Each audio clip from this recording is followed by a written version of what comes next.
A very good evening and warm welcome to all our viewers. My name is Dipali Safaya and I welcome you all to the Fearless Against Rabies platform. Fearless Against Rabies is an initiative of Human Biologicals Institute to educate about rabies and now tetanus to reduce the incidence of disease. Before we start this session, I would like to take this opportunity to share about the Human Biologicals Institute. Human Biologicals Institute, a division of Indian Immunologicals Limited, shaping global healthcare by spearheading the One Health Initiative. The One Health Initiative talks about optimum health of animal, people, and the environment. Indian Immunological Limited was established by the National Dairy Development Board (NDDB) in 1982 as its unit and later registered as a company in 1999 with the name Indian Immunologicals Limited. Human Biologicals Institute was established in the year 1998 when the Government of India requested Indian Immunologicals Limited to produce a modern tissue culture anti-rabies vaccine to phase out the unsafe nerve tissue vaccine. The first manufacturing facility of Human Biological Institute was established at Ooty. The facility is one of its kind in India to have rolled out first Vero cell culture vaccine in 2000. Subsequently, Human Biological Institute launched other vaccines and currently we are the major player in human vaccines. We are the leader in anti-rabies vaccine segment and present in around 50 countries. We are three state-of-art manufacturing facilities at Ooty, Gachibowli, and Karkapatla, also known as Genome Valley. Human Biologicals Institute has forayed into the market of clinically proven wellness products and infertility ranges of hormones. While coming to our vision, mission, and values, our vision is shaping global healthcare by spearheading the One Health initiative. Our mission is to innovate, produce, and market quality healthcare products and services to improve and extend lives. We believe in providing affordable products with high quality through continuous technical innovations and improvements to meet our customer need.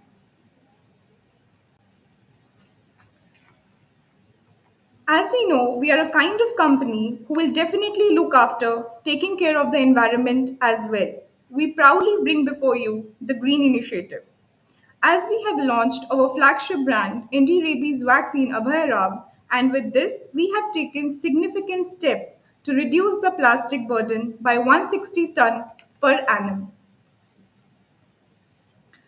As a company, we don't just manufacture and market products, but the Human Biological Institute has done a lot in the corporate social responsibility and has taken up various projects. One such project is adoption of government school. Indian Immunological Limited has adopted two government schools in the vicinity of its Karkapatla facility in Hyderabad, Telangana. Our other program is Gift Meal Program in coordination with National Dairy Development Board. We are giving additional nutritional supplement to over 1600 school-going children of Telangana and Tamil Nadu. Also, we have facilitated the setup of oxygen generation plant at Telangana Institute of Medical Sciences, Gachibowli. The unique advantage of this oxygen plant is that it is capable of supplying oxygen to 70 patients at a time.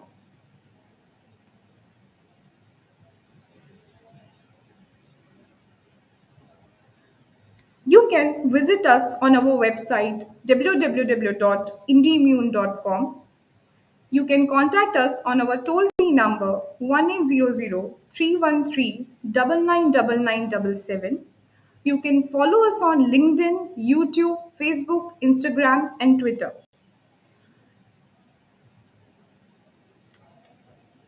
Also, you can go through a unique initiative on fight against rabies on www.fearlessagainstrabies.com and everything you want to know about women health on www.puberty2menopause.com.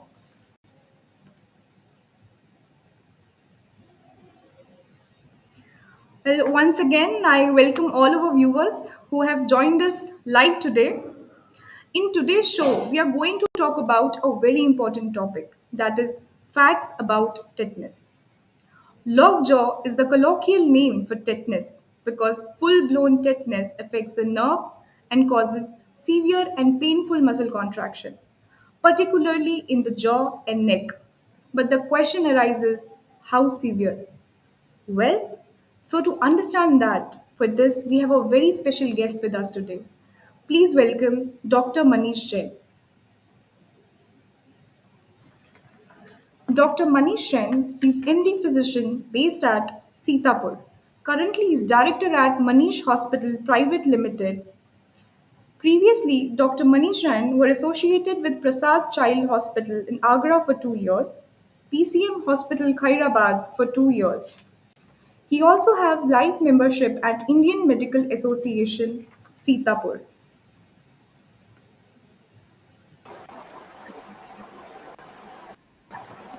A very warm welcome, Dr. Manish, on our Fairness Against Rabies platform.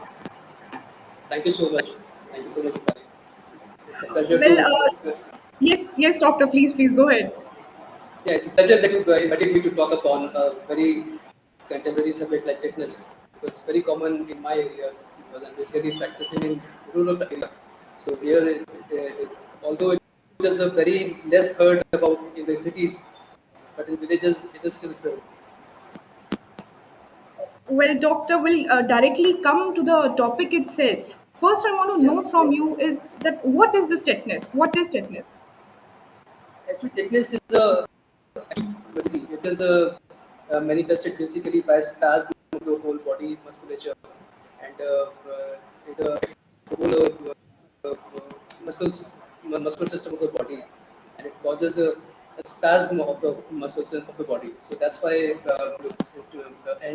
affects the autonomic nervous system also, which is manifested by disturbances in blood pressure and respiration of the patient. And it is a very rapidly occurring disease which is almost in most of the cases it is almost fatal if the patient doesn't get proper treatment or proper medical care. It is caused by basically tetanus is caused by Clostridium tetani. It's a bacteria, and it is a ubiquitous type of a bacteria. It is present everywhere. It is present mainly in the contaminated soil, but it can be even if we are performing any surgeries in the OTs and we are not observing full asepsis in the OT, then even it can be there also. And because of when the children are born and after delivery, if somebody doesn't take proper care of the cord, and as there are some malpractices prevailing in which people used to apply cow dung in the umbilical cord stump, that also can cause tetanus. And because there are so many misconceptions in the rural area about animal species, especially cow, dung, etc. They find it very biased, so they apply it everywhere. And it is by if somebody is having a minimal scratch, if he is having any sort of a wound in its especially limbs, then he can contaminate. He can get exposed to all these bacteria from these sources. So, like this, it is if people get affected by tetanus by working in the rural area, by working on this, and if they come across any rust containing article, if some nail is getting pierced, and then they can get affected with tetanus. Uh, well, doctor, you said about this Clostridium tetani. This is somewhat unique among bacteria that it is not communicable. So Yeah. then, doctor, what kind of injuries might allow tetanus to enter into the body? If somebody is having a chapped skin, if it's somebody already having some laceration or wound, and then he comes in contact with any related article like if he touches soil which there's a bacteria, so he can get infected with this. It's not communicable, but still it is ubiquitous and its spores are present everywhere almost, especially in the rusted articles and in the soil. So like this, it gets affected. So, doctor, when tetanus enters into the body, so how long does it take to show its symptoms? Actually, it's a bacteria, and so it has some incubation period also. So after contracting the infection, start showing symptoms after 6 to 10 days, generally. Also, it can be a bit longer also, but generally its incubation period is from 6 to 10 days. So if somebody has contracted tetanus, symptoms will start manifesting within 10 days. Does it also depends upon what kind of wound the patient has got? Yeah, of course. If somebody is having just a superficial wound, then if the internal muscles and blood vessels are not infected, so even without any medication, you can just properly get it properly washed and it gets clear. Wound is deep. So when the wound is deep, so this bacteria, Clostridium bacteria, tetani, it enters the muscle, neuromuscular end plate, and from the neurons, which are in the close proximity to the muscles, it goes directly to the spinal cord. And when once this bacteria is in the spinal cord, it acts on the inhibitory neurons. There are some because whatever movement we are having, it is a result of excitatory and inhibitory neurons. So once the impulse comes for stimulation of a muscle, then it has to uh, so these inhibitory muscles calm these already excited muscles. But because of the effect of this tetanus, this toxin which is produced by Clostridium bacteria, these inhibitory neurons get affected. So when there is no inhibition, the muscles keep on having spasm continuously.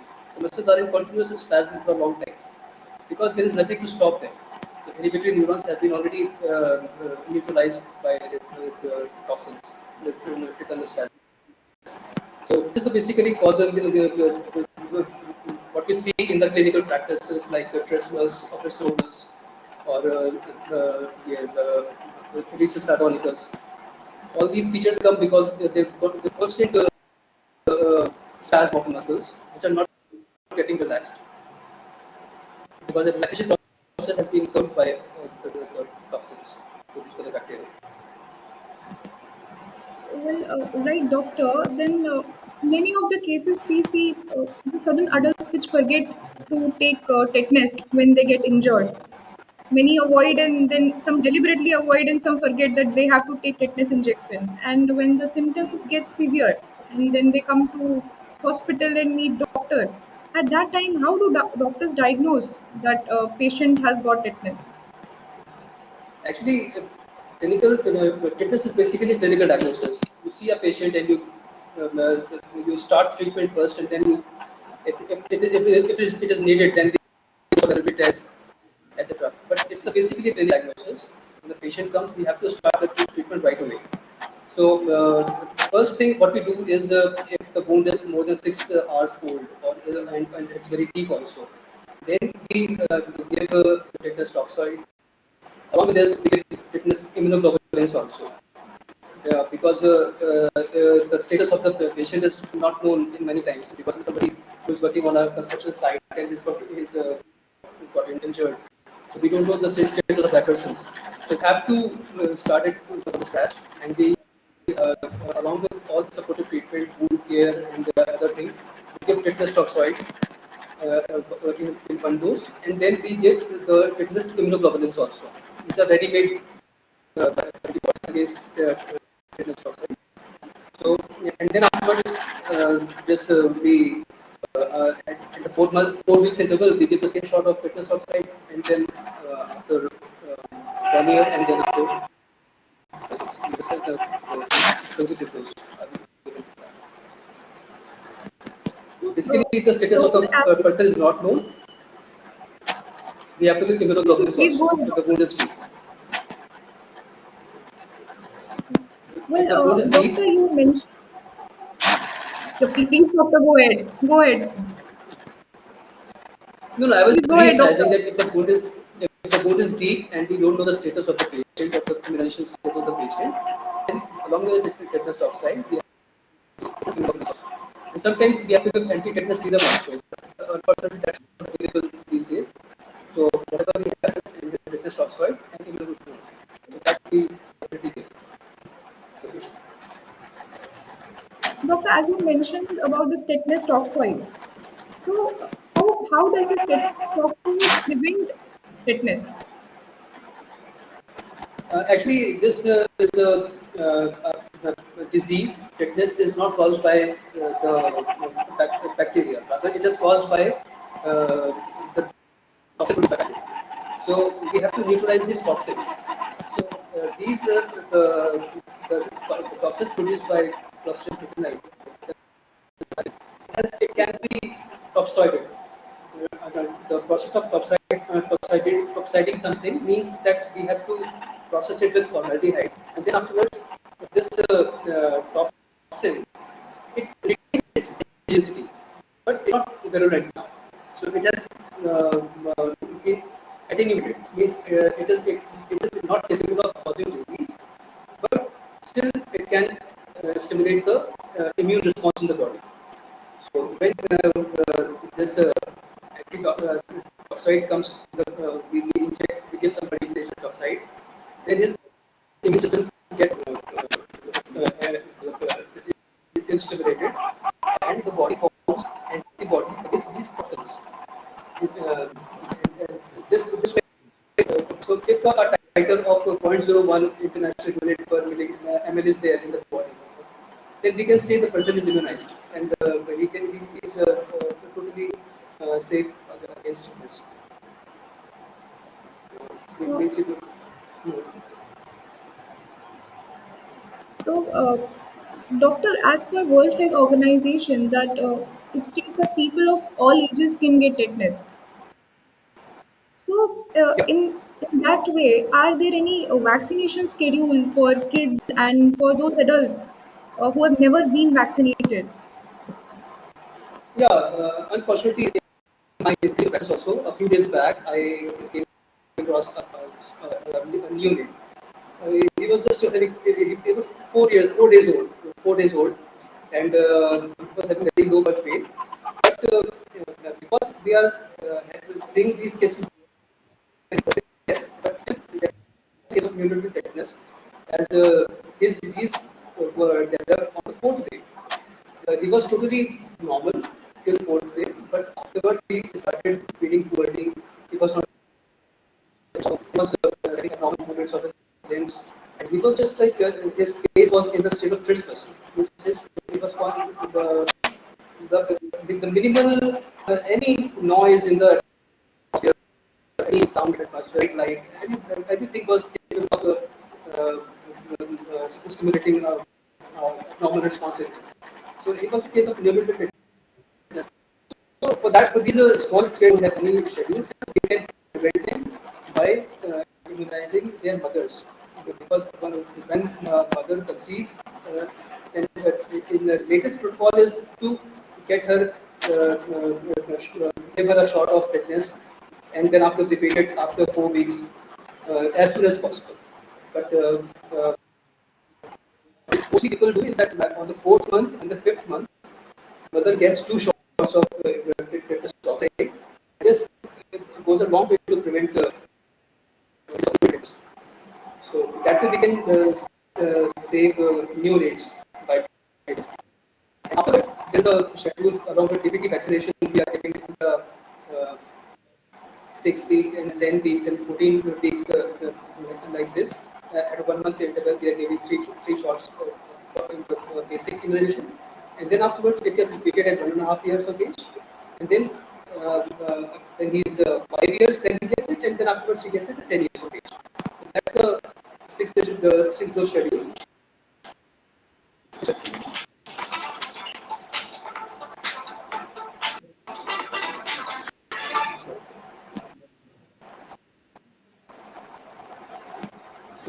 they are the this is the basic immunization schedule to prevent units to immunize all the mothers and to prevent tetanus amongst children. We have to follow these guidelines of immunization. Okay, doctor. Also,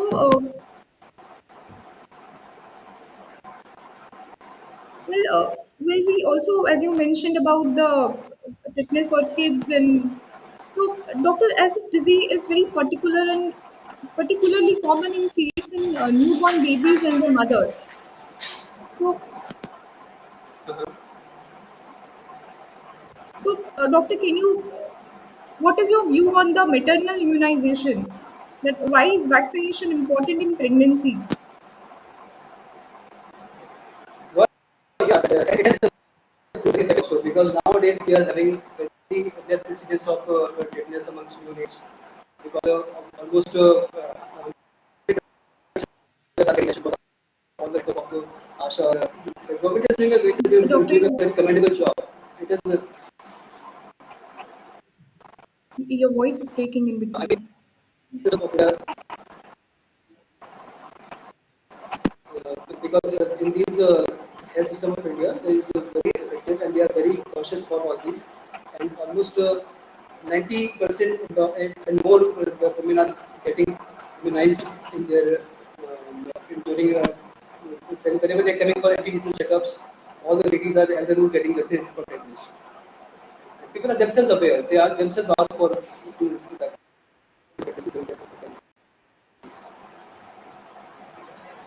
Doctor, I want to understand from you that what is this term called neonatal tetanus? Because neonatal age is like from the day when the child is born, the 23rd day is the neonatal period. And if anybody is getting tetanus in this time frame, it is determined as a neonatal tetanus. The tetanus which is contracted by a neonate is neonatal tetanus. So neonatal time period it goes to 20 days of life. 20 days of life for one neonatal time. And in that time frame, whoever gets tetanus is neonatal tetanus. So, doctor, after the child is born and after the 28 days, if a child is diagnosed with the neonatal tetanus, so what would be the immediate treatment? Well, after 20 days, when the child is becomes infant, no more like this. It is no longer a new name. Then the like then they have to give tetanus toxoid to the child because many symptoms in these days because he was having maternal antibodies in himself because mother was immunized, so that's why the child didn't get tetanus during unit time. 28 days, the child becomes infant from neonatal age. Then afterwards, we give tetanus toxin, and if the food is, if the child has come across any animal bite or any he has got any accident, then we give immunoglobulins also. The dose remains same. The same zero point 0.5, the same dosage of tetanus toxin has to be given to him also, along with the other supportive treatment. Okay, doctor. This one important question I want to ask you: can we give tetanus toxoid as a booster dose? Yeah, this profit is given as a booster dose because this is the basic schedule from 1.5 months, 2.5 months, and 3.5 months. And then whatever we give him are boosters. Like when the child is getting tetanus injection at 1.5 years of age, it's a booster, first booster.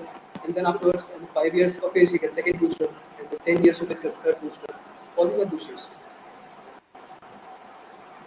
Because majorly people don't know that tetanus can be taken as a booster dose. Uh, Only time we get tetanus is the time we get an injury. Yeah, for the Indian Association of Pediatrics has recommended a schedule, and the session of test is 10. It is in the schedule of the IAP. So everybody who is following all these regulations, so basically like he has to get it with him. And afterwards, if he's having any, he's in a profession or he's living in an area where if fitness is very prevalent, so we can after 5 years, 5 to 10 years.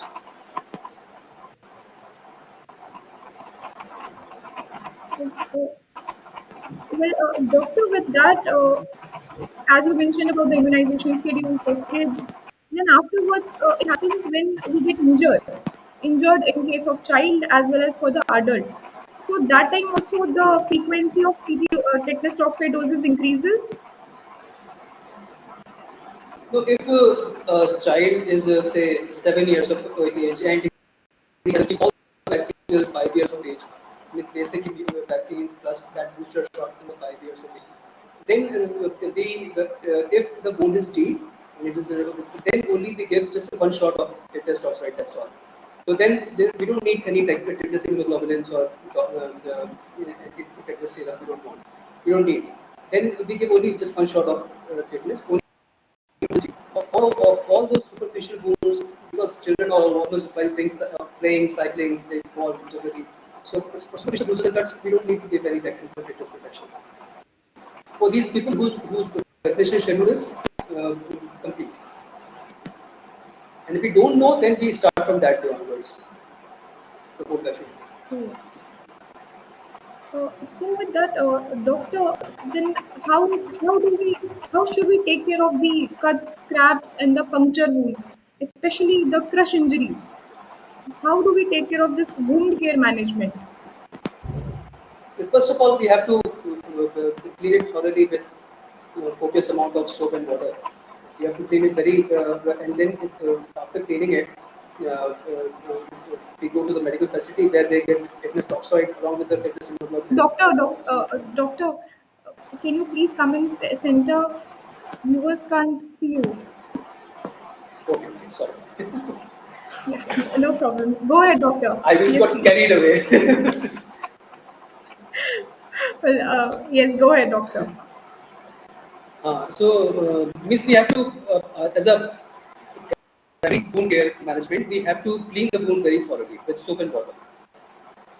And then along with it, we give other antibiotics, not necessarily towards tetanus because tetanus cannot be controlled by antibiotic because it's not caused by, it's basically a toxin mediated disease. So antibiotics play no role in this. But just to prevent any secondary infection, we have to give antibiotics and other supportive treatment. But first of all, we have to clean the wound thoroughly and give tetanus toxoid along with tetanus immunoglobulin if the wound is deep. This one more question, doctor. That when there is a dog bite, so that time we give anti-rabies vaccine. Also, can we give tetanus along Yeah, with we the have to give anti-rabies? it. We have to give it because as I said, the tetanus and ubiquitous. It's almost everywhere. So we cannot take it from and because tetanus is very certain lethal disease that we cannot take chances. So tetanus shot is definitely all these shots along with anti-rabies vaccines. So it has to be given. Well, with that, thank you so much, doctor, for giving us a lot of information on today's topic, facts about tetanus. Well, it's time to take questions from our viewers.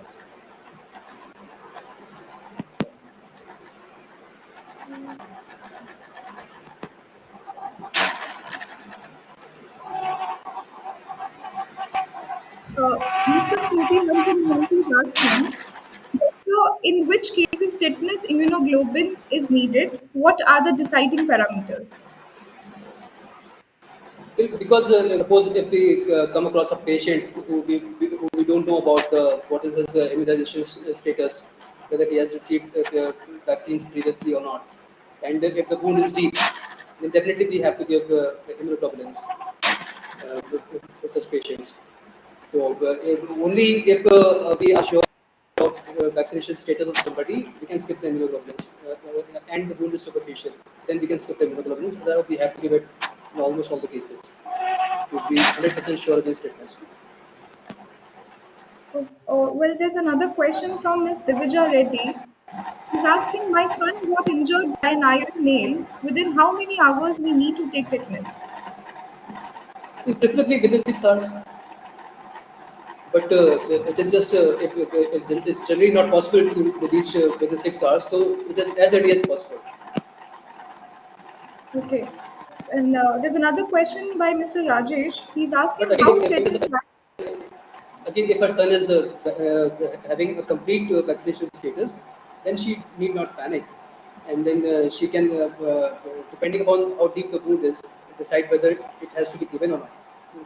Within the tetanus structure has to be given or not. This normal nail bite can be skipped because if his the vaccination schedule is up to date, then she can skip it. Of course, it has to be decided by the doctor. How deep the wound is. If the wound is superficial and the muscle scratches there, then she can skip the vaccine also. Because, say, as I said, for an example, if he's at 7 years and he has received all the vaccines till 5 years of age, then she can skip it also. Okay, okay, doctor. There's another question by Mr. Rajesh. He's asking how tetanus vaccine helps in preventing after an exposure. Yeah, so after exposure, after somebody has contracted a wound and his wound has come in contact with soil or any contaminated article he is suspecting, then preferably within 6 hours, or as soon as possible, as early as possible, he has to get himself vaccinated.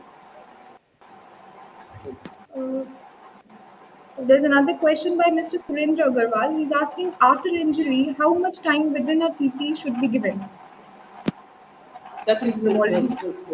6 hours you have to preferably, and as early as possible. You should get it. There's another question from Mr. Suraj Chakravarti. He's asking, is TT immunoglobulin required to ensure the 100% protection? Yeah, if the wound is deep, then we have to give immunoglobulins because immunoglobulins they give passive immunity. These are the ready-made antibodies which are helping to counteract the effects of toxins immediately. So it is, although these are very less available, availability is very low. Immunoglobulins are not to be found everywhere, but still, if it is available, then and the wound is deep, then we should give it always. Okay. With that, thank you so much, Doctor. It was a wonderful session. We wholeheartedly That was thank great. you, Doctor. Doctor, we wholeheartedly thank you on behalf of my team as well as the Human Biological Institute for sparing your most valuable time with us. Thank you very much. It was a pleasure. Thank you, Doctor. I know a lot of people who are watching us are benefited from this wonderful session. I wholeheartedly thank our viewers as well for being with us in each and every session. You can follow us on Instagram, Facebook, LinkedIn, and Twitter to get more updates on our live talk with experts doctor across the nation. With that, I wish you everyone a very good evening. Please don't hesitate in getting vaccination for tetanus. Let us prevent this tetanus with ease. With that, a very good evening. Thank you so much, doctor, once again. Thank you. Thank you so much. Thank you. Bye. Thank you so much, doctor.